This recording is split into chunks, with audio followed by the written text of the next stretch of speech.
Nabi yang tak boleh difikir. Kita tak boleh mengada-ngadakan cerita. Kalau dia tak disebut dalam Quran, dalam hadis, kita tak boleh ada-adakan cerita. Walaupun tak memotivasikan manusia kan. Kalau tak diceritakan oleh Quran, tidak diceritakan oleh hadis Nabi, kita tak boleh menceritakan benda-benda yang tidak disebut oleh Quran dan hadis Nabi. Kita bukan tahu. Yang tahu Allah dan Rasulnya. Ya, tidak boleh dibuktikan. Tidak ada sesiapa yang boleh membuat PhD dalam bidang sam'iyat. Tuan sebut. Ini tak boleh dikaji. Nak buat kajian tesis PhD, sirat ada atau tidak? Tak boleh. Titian sirat. Nah, tuan-tuan, apabila kita yakin semua ni, tuan-tuan, apabila manusia yakin, dia akan patuh syariat. Saya sebut yakin, benar-benar yakin. Bukannya ucapan dia aku yakin. Tak. Dia benar-benar yakin. Macam budak-budak lah, tuan-tuan. Kalau dia percayakan tu tempat tu ada hantu, dia akan takut nak pergi tempat itu. Tak payah budak-budak, orang tua pun. Ya? Kalau diceritakan, kat situ ada hantu, orang akan takut pergi tempat itu. Dan kalau manusia ni benar-benar yakin, tuan-tuan, dia akan patuhi syariat Allah Subhanahu Wa Taala. Yang wajib, dia akan patuh. Dia akan lakukan. Kemudian yang haram, dia akan tinggalkan. Yang haram, dia akan tinggalkan. Ya, tuan-tuan, Kemudian, yang sunat, dia akan cuba lakukan. Kemudian yang makruh, dia tinggalkan, tuan-tuan. Yang harus, kita tak perlulah kita bincangkan, tuan-tuan. Dan apabila kita mematuhi syariat Allah Subhanahu Wa Taala ini, maka terbinalah akhlak, tuan-tuan. Terbinalah akhlak. Akhlak akan terbina.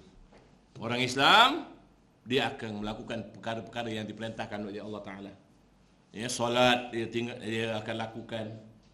Jadi maknanya, tuan-tuan, kalau nak suruh orang solat, antara faktor yang utama ialah keyakinan. Iman. Yang haram dia akan tinggalkan. Orang yang beriman, dia tidak akan minum arak walaupun dia terpaksa minum arak. Contohnya lah, tuan-tuan, mungkin kita tak terpaksa minum arak, tapi kalau tuan-tuan jadi duyuf, jadi dhaif, di luar negara. Di luar negara sana ada tradisi dia, dia ambil gelas of wine, toasting. Katakanlah tuan-tuan Perdana Menteri Malaysia jumpa Perdana Menteri England, dia bagi dua. Berani tuan-tuan kata, I don't drink wine. Kalau berani, alhamdulillah, kerana kekuatan akidah. Macam pelumba motosikal Khairul, yang dapat nombor 1, atau nombor 2, apabila dia buat, dia punya goncang-goncang, berdiri di atas pentas, digoncang-goncang, dia lari, tak nak minum. Seorang lagi di mana pelumba motosikal di Brazil ke apa, dia pun serupa, dia lari. Kenapa dia lari? Kerana kekuatan akidah dia, tuan-tuan. Kalau tak ada kekuatan akidah, tuan-tuan, tak apalah, buat tak apa. Orang bukan nampak. Gitu, tuan-tuan. Goncang-goncang, siram, contohnya, tuan-tuan. Kerana kekuatan. Saya teringat, tuan-tuan, bagaimana seorang pelajar Yaman, seorang pelajar Yaman, dia yang belajar di US, dia pernah diperangkap oleh 5 orang wanita. Tuan-tuan, jadi pelajar Yaman ini, dah dikunci pintu dia, tuan-tuan, dan wanita itu pun menggoda dia, dicabut lari, terjun pada tingkap, tuan-tuan. Kerana apa? Kerana kekuatan akidah.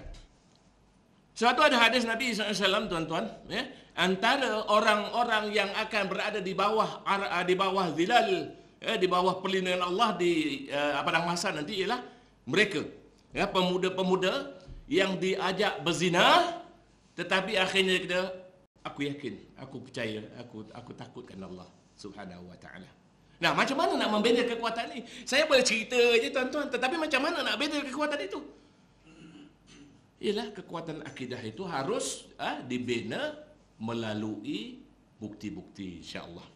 Sebab tu, tuan-tuan, saya ambil contoh lah. Tuan-tuan pernah dengar Ibn Mas'ud radhiyallahu anhu. Ibn Mas'ud ini ialah seorang sahabat Nabi yang rapat dengan Nabi. Masa dia kecil-kecil, tuan-tuan, dia ni jaga kambing. Dia menjaga kambing, mengembali kambing.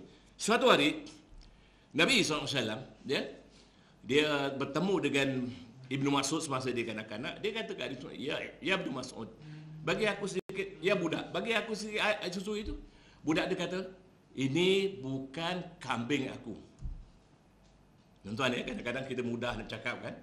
Cakap agama ni mudah, tapi nak melaksanakan kadang-kadang memang payah. Tuan-tuan, waktu Allah Ta'ala bagi tahu amaran kita, ya ayyuhallazina amanu lima taqulu nama la taf'alun. Ni siapa yang dengar ceramah saya ni ingat Allah Ta'ala dah bagi warning. Ya ayyuhallazina amanu lima taqulu nama la taf'alun. Kenapa kamu cakap benda-benda yang kamu tak buat? Tuan-tuan. Jadi Ibnu Mas'ud ini tuan-tuan, dia walaupun dia kecil, dia tahu itu bukan hak dia, maka dia tak boleh beri kepada Nabi Muhammad SAW. Tetapi tuan-tuan, Nabi SAW, dia cakap kepada Mas'ud, dia tunjukkan mukjizat Nabi SAW. Apa dia? Nabi minta Ibnu Mas'ud untuk membawakan dia seekor kambing betina yang dara. Yang dara? Yang tak bunting. Dia urut-urut dia punya tetek kambing tersebut, tuan-tuan, keluar susu. Jadi Ibnu Mas'ud terkejut, tuan-tuan, melihat mukjizat Nabi SAW. Tang tu juga dia bersahadah. Tuan-tuan, itu kekuatan, bukti dan mukjizat. Apabila orang melihat, dia akan merasa apa yang dibawa oleh Nabi SAW itu benar. InsyaAllah nanti dalam seksyen kedua, tuan-tuan, saya akan tunjukkan, tuan-tuan, benda-benda yang tuan-tuan tak pernah tengok mengenai Quran. Dan Rasulullah SAW mengatakan bahawa Al-Quran itu ialah mukjizat yang teragung, tuan-tuan. Kita tak pernah tengok pun mukjizat Quran teragung ni macam mana. Kadang-kadang kita fikir, aku dah baca Quran ni selama aku memayis, aku belajar baca Quran sampailah di umur 63 tahun, aku tak pernah nampak pun mukjizat Quran ni. Macam mana dia? InsyaAllah tuan-tuan akan tengok nanti. Jadi tuan-tuan, apabila kita dah patuh kepada syariat Allah, maka terbinalah akhlak. Orang Islam tak minum arak, orang Islam tidak berjudi, orang Islam tak risuah, orang Islam tak menipu, orang Islam menepati janji. Tuan-tuan, ini semua akan menarik orang-orang yang belum Islam untuk beriman pada Allah. Tapi kalaulah orang-orang Islam ini minum arak, isap dadah, berzina, mungkir janji dan sebagainya, siapa yang nak Islam? Orang di luar negara sana, tuan-tuan, yang masuk Islam, dia kata, aku masuk Islam ni sebab aku jumpa Islam dulu. Kalau aku jumpa orang bukan orang Islam, aku tak akan masuk Islam. Tapi aku jumpa Islam dulu. Apa? Dia baca Quran, tuan-tuan, dia jumpa Islam. Kat luar negara ni ada orang-orang Islam yang tonggang langgang tu. Ngaku Islam tapi dia tonggang langgang, tuan-tuan. Baik. Jadi tuan-tuan, apabila persoalan berkaitan dengan akhlak muncul, kan kita selalu duk mengeluh.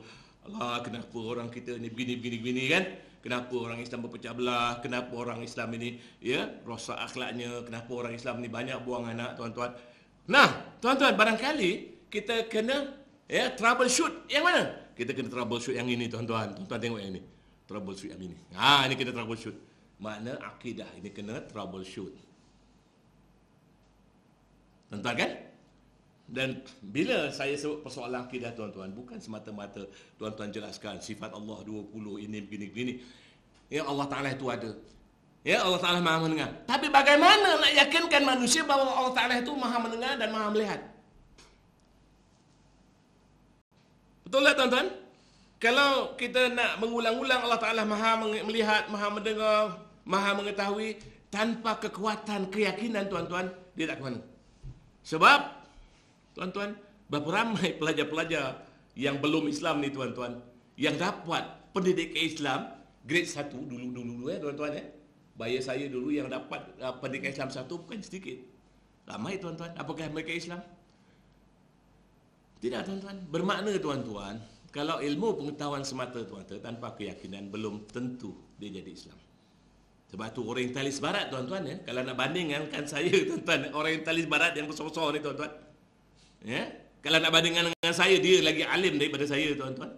Kenapa dia tak Islam? Mereka tidak ada keyakinan. Mereka jadikan maklumat ilmu itu semata-mata, tuan-tuan. Baik. Jadi, tuan-tuan, tuan-tuan tengok sini. Jadi sebab itu tuan-tuan tengok dalam Quran, kita baca Quran, tuan-tuan. surah-surah Makkiyah ni, surah-surah yang diturunkan di Mekah, tuan-tuan, fokusnya number one ialah akidah. Syariat belum ada lagi, tuan-tuan, ya. Ada sikit-sikit tu. Dan apabila Allah Ta'ala bercakap tentang beriman kepada Allah dan Rasulnya, beriman bahawa Allah Ta'ala itu ada, beriman bahawa Allah Ta'ala itu mencipta alam semesta, tuan-tuan tengok Allah Ta'ala sebutkan tentang alam. So manusia berfikir. Allah Ta'ala sebut contohnya, tuan-tuan, ya, dalam surah Al-Hajj ayat nombor 5. A'udzu billahi minasyaitonir rajim.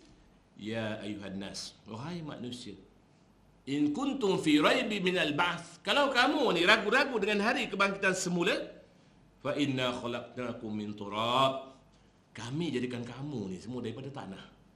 Thumma min nutfatin, thumma min 'alaqatin, thumma min mudghatin mukhallaqatin wa ghaira mukhallaqatin linubayyana lakum. Tuan-tuan perhatikan. Ya, yaumul ba'ts. Ini ialah hari kebangkitan semula yang tidak boleh dibincangkan, dibahaskan. Kalau Allah Ta'ala tak beritahu kita, kita tak tahu. Jadi perkara sam'iyat Allah Ta'ala gandengkan dengan ayat yang mana kita boleh kaji, boleh lihat, boleh teliti. Proses kita jadi manusia kan, tuan-tuan? Ya, proses kita jadi manusia kan? Ya, pelajar-pelajar kita kat sekolah pun dia dah belajar dah. Ya, dia boleh bedah apa ni perut binatang, dia tengok. Dan apa yang Allah Ta'ala ceritakan dalam surah tersebut, exactly, tuan-tuan, seperti mana yang diketahui oleh manusia sekarang, tuan-tuan. Baik. Jadi kalau kita tengok dalam konteks ini, tuan-tuan, ya, surah-surah Makkiyah, surah-surah yang diturunkan di Mekah,